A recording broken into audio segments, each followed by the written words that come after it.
Hi, everyone. My name is Boris, and I'm the founder and CEO of Baselime. We are an observability solution for serverless. But what we are going to talk about today is how I got multiple JavaScript runtimes to run on AWS Lambda. Anyone here has deployed a Lambda function over the past 6 months? Quite a few. Anyone has deployed a Vercel function over the past 6 months?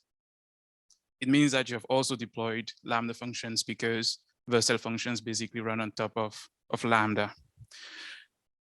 So the context is typically, this is what AWS gives us, right? We can deploy, if you're a JavaScript engineer and you work with AWS Lambda, you only have Node.js available to you.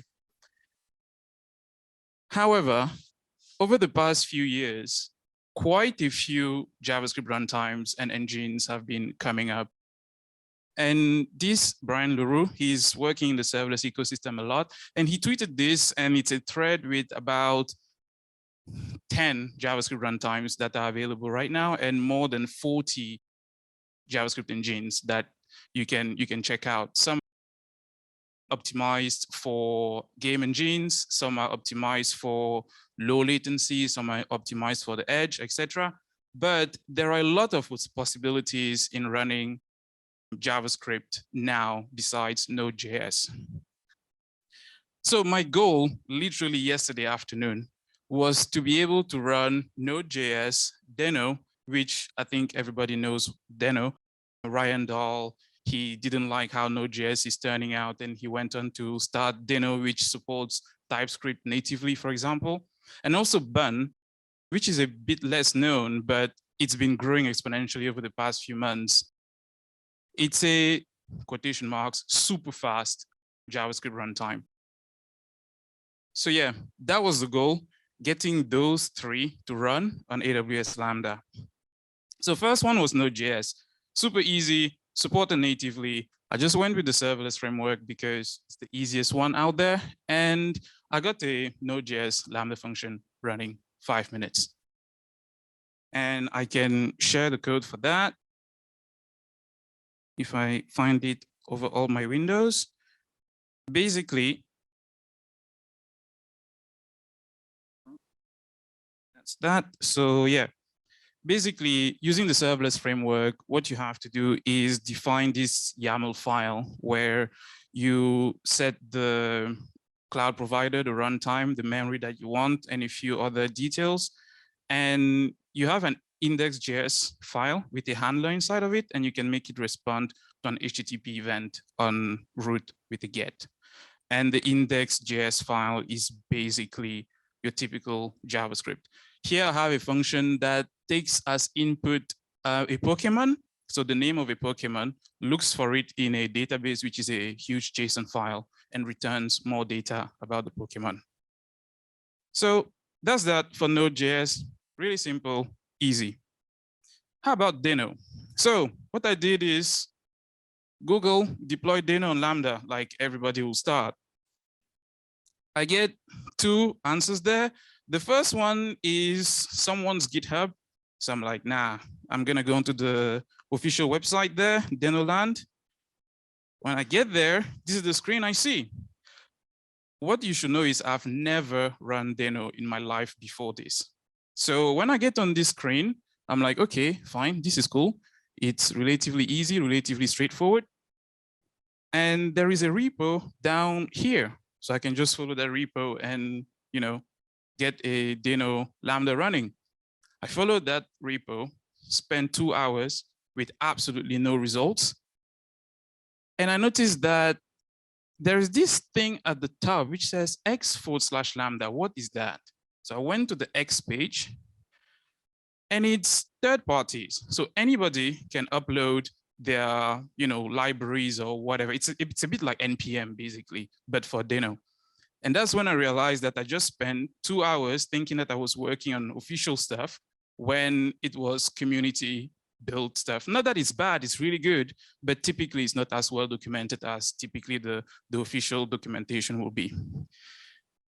So I said, okay, I know how to write code with the CDK. Anybody here knows the CDK? Great. infrastructure as code? Great. The CDK is basically how to deploy infrastructure as code on AWS using languages like TypeScript, Python, Golang, etc. So I know the CDK. I'm going to use the CDK to deploy a Deno Lambda function. And then I got stuck with Lambda layers, which I don't fully understand, and a mix of the CDK, the serverless framework. It was too much. And then this framework came to the rescue, Architect. It was actually my first time using the Architect framework. It's a JavaScript, not JavaScript, it's a serverless framework for AWS Lambda, which works a lot like your Next.js would work. So it's based on your folder structure, and it helps you to deploy your Lambda functions with very little effort. And we are going to see that now. If I can find the page for it. Well, I can't, so I will open it again.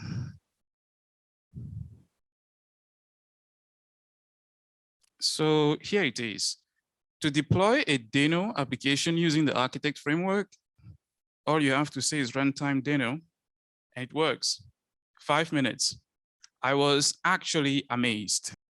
The way it works is all the plumbing that you have to do with the Lambda layers, etc., does that behind the scenes for you, such that you don't have to worry about it. So next time I want a Deno Lambda function, I'm sure I'm going for Architect directly rather than trying to run it myself. Why it's interesting now is with Bun. Oops. So Bun is quite new, and it's still in like beta, alpha, something like that. So it's not ready for production yet. But this was me looking at Bun and Deno and trying to figure out how to make the two work together. And Jared Summer is the founder and inventor of Bun. And he tweeted a few days ago, actually a few weeks ago, that he managed to get Bun on Lambda. I was like, great, I'm just gonna follow what he did. But no, I had to dig deep into how Lambda actually works. So this actually applies to any runtime that you want to run. You can deploy the binary of your runtime. You can bundle it with your Lambda code and call the runtime API directly rather than letting AWS do it for you. And I did the deployment in CloudFormation in this instance. We are going to look at some code to see how it works.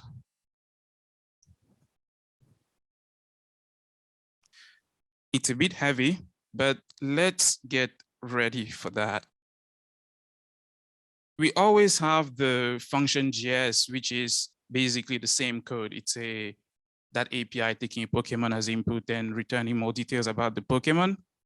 But where it becomes more interesting is you need to get the Bun binary or any runtime that you want to run yourself. It can be Rust, it could be Golang, it could be anything. I mean, Golang is supported natively, so you probably don't want to do that. But Rust or any other runtime which is not supported. So you need the binary and you need a bash file basically. And you if you put it in a bootstrap file, you are basically telling the Lambda API, hey, when someone invokes this function, instead of doing what you usually do, run this command. And it's basically asking Bun to run a lambda.ts file. And that lambda.ts file is where the magic happens. It's relatively heavy, but if we go back onto the slides here, we basically have this runtime API, which is an HTTP API that AWS gives us to be able to play with. And when you get a request, you basically can route that request to your function, get the result, and send it back to the runtime API, such that that's what's running when a user calls your Lambda function.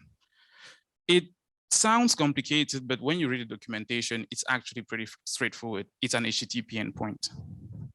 Now that we've done that and deployed the code with CloudFormation, it's time to actually see which one of these runtimes is the best.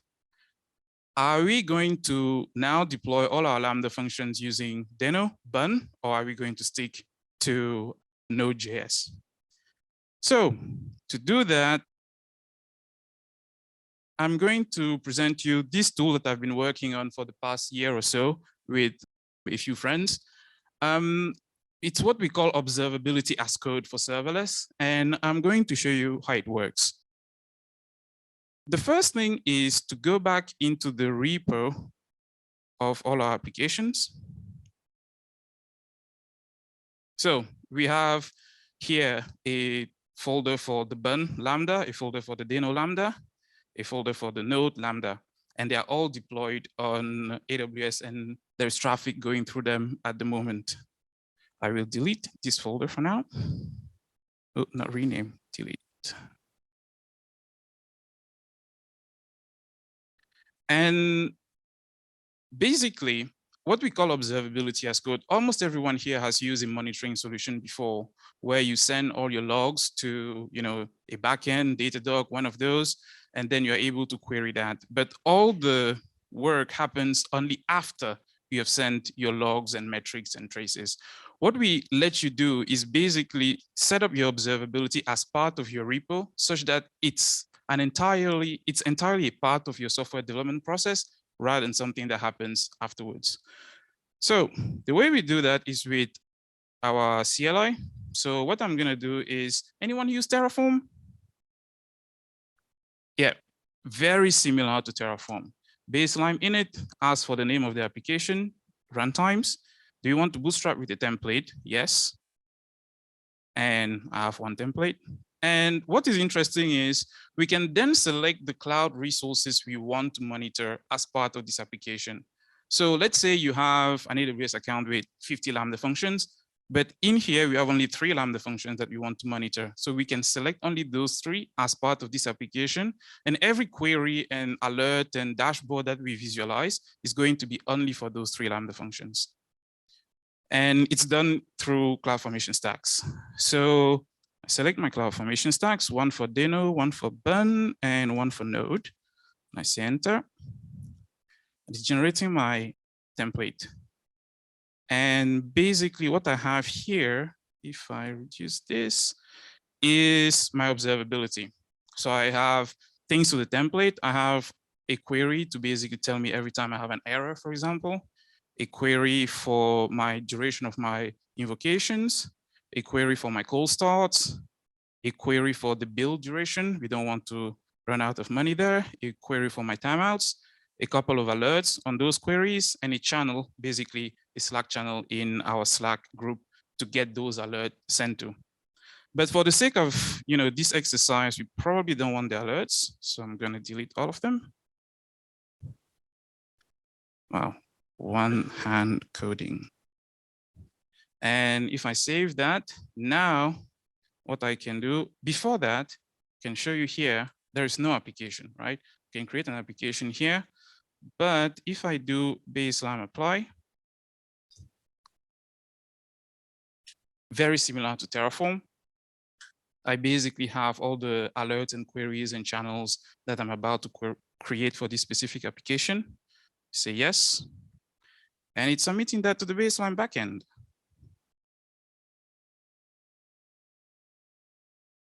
Great. If I come back onto the web console and I refresh,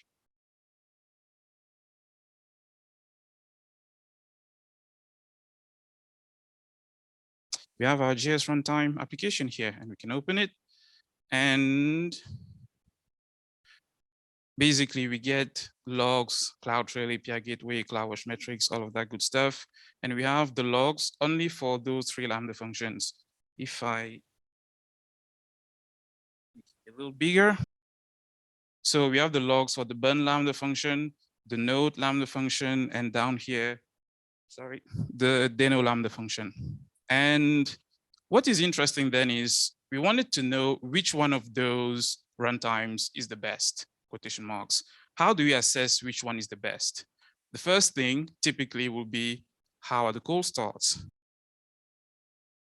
And we already have a query for cold starts, but I will create a new one just to illustrate. So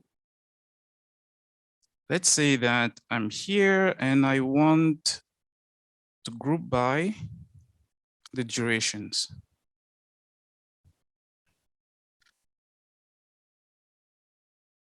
Actually, maybe not group by the durations. I want to filter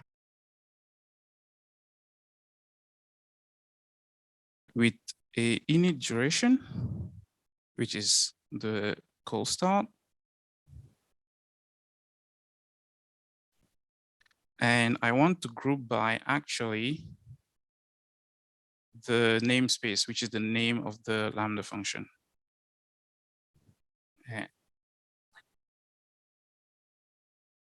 Thank you. And this is filters. And if I run that query, that's just the count, right? We want the maximum of the init duration.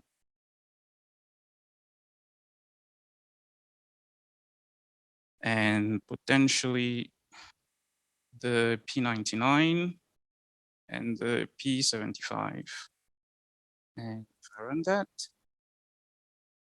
I want to order by the P75.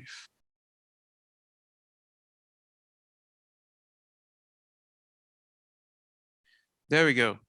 So we see here we have a few charts there, but it's quite obvious that Deno is taking a lot of time to init to as cold starts. And this table is basically telling us that the P75 is 3 seconds, which is quite a lot compared to 175 for Node.js and 4.1 for Bun. My theory behind this is the layer is adding a lot of time onto the cold starts of the Lambda functions, since the Deno one is running on a Lambda layer. Maybe if instead of using something that uses a layer, I went ahead and bundled the binary myself and deployed it, those will be much lower. But even when I do that for Bun, which on most benchmarks is faster than Lambda, than Node, sorry, on this specific one is actually slower, considerably, like more than 2 times slower. So that's that for the cold starts. How about the actual duration? And I already have a query for that. Sorry for that. So we can just check it out. The Lambda function that takes the most time, it's Bun to reply to the request. And Deno and Node pretty much are very similar, with the exception of the P75, which is much higher for Deno. So according to this specific benchmark, we should probably stick to using Node.js. And the good thing about this now is I've created this query. I can just save it and it's going to save it. And I can come back into my code repo and do baseline refresh. And there we go. It understands that I have a query in the browser, which is not in my local repo, and I can pull it. And when I pull it, it creates a imported folder where it adds it. And now I can keep this file within my Git repo. And every single time we do a new investigation or we do something for this specific application, we can just add it here and we don't lose that context when the application evolves with time. So yeah, that's basically it. The answer is let's stick with Node. Thanks for having me.